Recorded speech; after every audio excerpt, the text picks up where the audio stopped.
Bobby the Brown, I think you was smoking dippers that night. You thought you was smoking weed, somebody dipped that shit in some PCP, and all of a sudden, you know, white bitches is fucking you.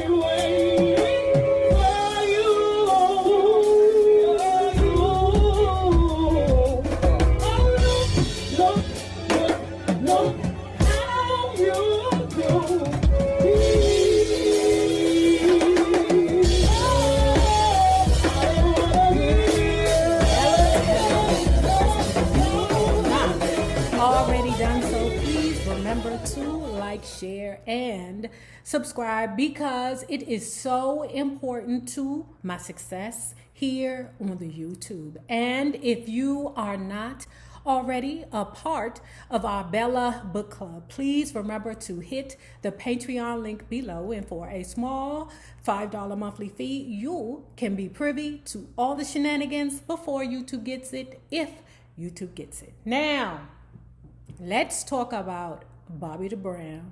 Every little step, child, these fruit flies. Part 12. Is it? Anyway, y'all, let's get into it. So where we left off, MCA gave Bobby the Brown his own record label, okay, Triple B, okay, because his middle name is, I think, Buford or Bellaford or some shit like that. I don't know, but, you know, it's Bobby Buford Bellaford Brown, something like that. He down there in Atlanta. Now, this is the Atlanta before Jermaine Dupri and before Outkast, right? And he then created his studios, which is called Boss, B-O-S-S, Town, okay? And in that studio, they worked with his little sister, Carl, who he said was a rapper. This other young lady who was a rapper. He also worked with a couple of R&B singers. One of them sang with Babyface, or ended up singing with LaFace Records, okay? Then he has this group called Smooth Silk. They was an R&B group too, right? Now, what happened was that he was working with them. He was on the money, okay, with this group. Their album was fitting to drop, okay? Through Triple B Records with MCA backing Bobby Brown and Triple B Records, okay? The group, Smooth Silk, kept coming to them saying, listen, we need money. Bobby Brown was like, look, nigga, how much money do you need? We didn't advance you so much money now. Just hold tight.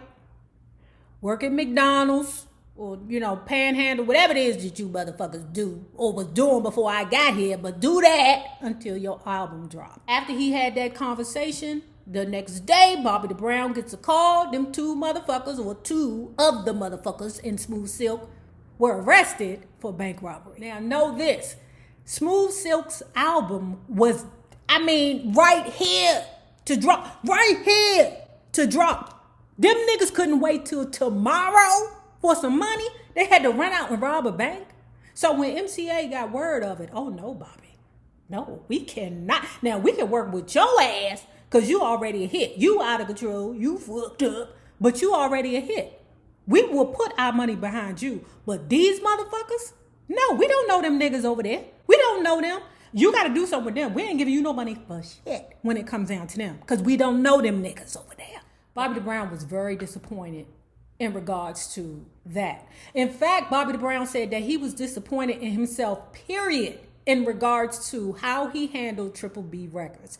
He said, plain and simple, he dropped the ball. A lot of people could have been in different places if he would have just finished what he was doing. He was young, he was immature, and he didn't take care of his business the way that he should have. He also said, dig this, y'all. Oh, he fucked me up with this. He said that he had a lot of good fun down there in Atlanta in his recording studio, okay? In fact, down there in his recording studio, he was working with Shaq. And he did some appearances on his third album, okay? Shaquille O'Neal's raps were written by Mr. Peter Guns himself. You know, Peter, the pussy eater from the love and the hip hop of the New York. Blink, you know what I'm talking about. You know about Peter Gunn. Oh, he has a whole lot to offer the ladies. So while he's down there in Atlanta, he didn't fell in love with this dude named Mike Thieves's, am I saying that right? Mike Thieves's mansion. Okay, who is Mike Thieves's? Mike Thieves's started off in the porn business. He was a rich director, producer type dude. Okay, he was attached to it all. The way that Bobby Brown describes Mike Thieves is that he's a rich porn motherfucker who eventually spread his wings to the music industry. So anyway, this man was making $100 million a year. Okay, you know, when you make that much money, you know, the government right here. If you ain't in cahoots with the government when you make that much money, or they coming for you. The way, you know, how the government works, they either with you or against you. And the only time you can get away with, you know, the shit that rich motherfuckers get away with is unless you was putting some of that $100 million in their pockets. Okay, so eventually, you know, they got a hold of Thieves. So in 1980, they got his ass, you know, because you can't make that much money. They're going to put some tax evasion on your ass somewhere, right? I mean, anything. That's the reason why they mad at all these drug dealers. Let's be honest. It's not about you destroying the community. They don't give a fuck about the community.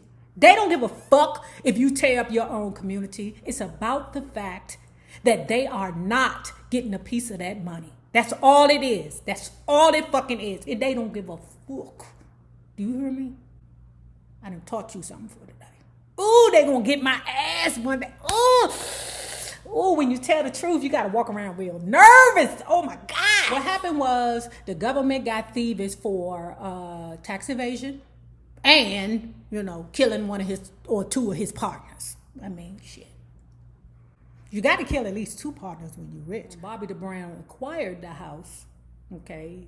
He's bragging about how beautiful the house was, okay? He said that the pool looked like a lagoon.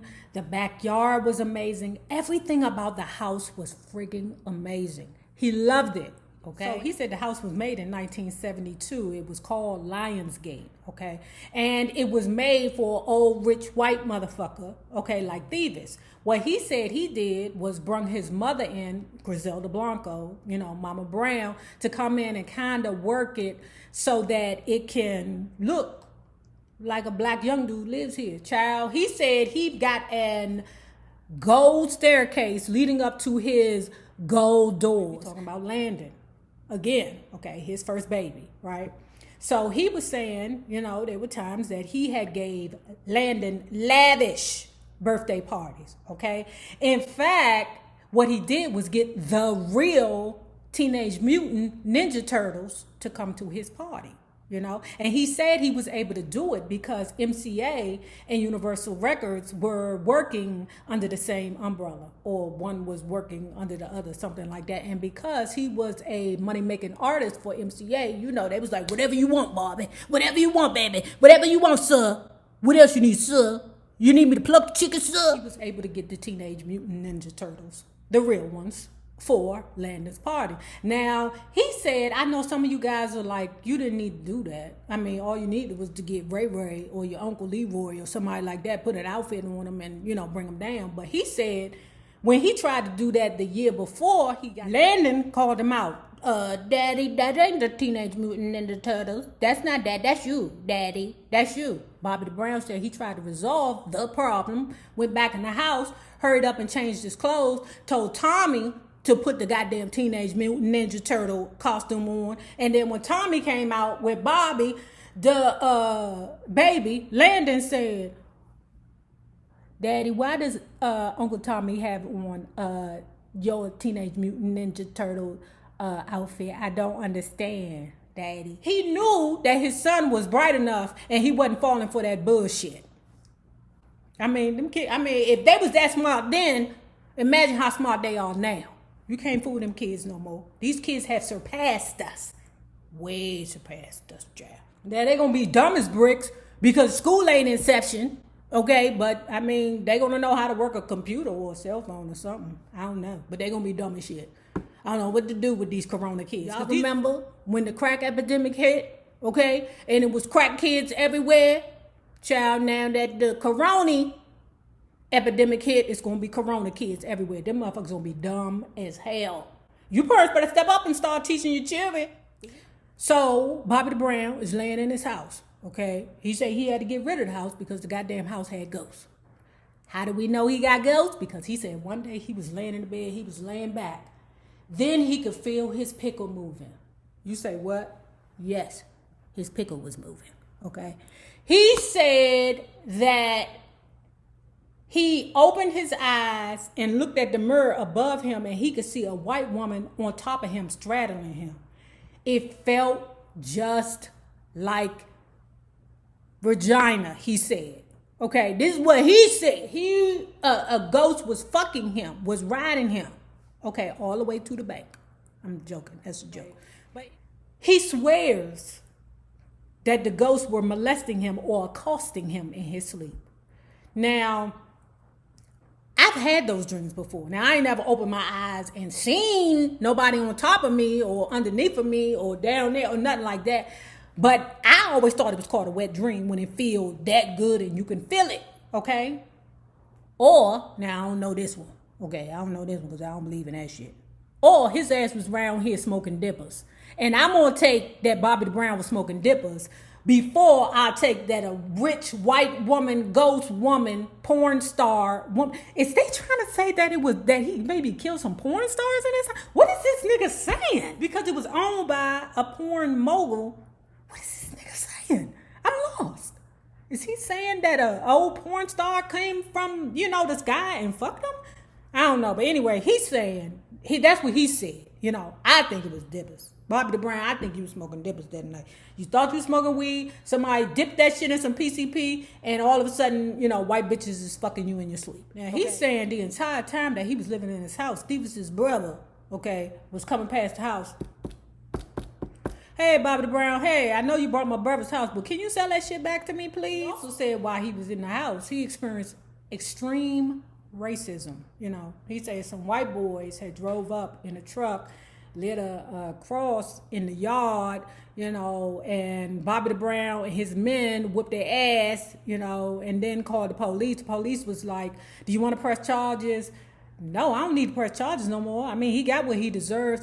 That's why people in the hood don't call the police. If y'all be like, why are people in the hood scared of the police? We're not scared of the police. It's just that we resolve all issues within the hood. We would never call the police. So it's not exactly also, we just don't snitch. No, it's because we want to take care of that shit and we don't need the motherfucking officials to get in our goddamn way. Bobby the Brown says, while he was moving through the wave of Don't Be Cruel, he fell madly in love with Janet Jackson. Now, if you have not already done so, please remember to like, share, and subscribe because it is so important to my success here on the YouTube. Now, remember this.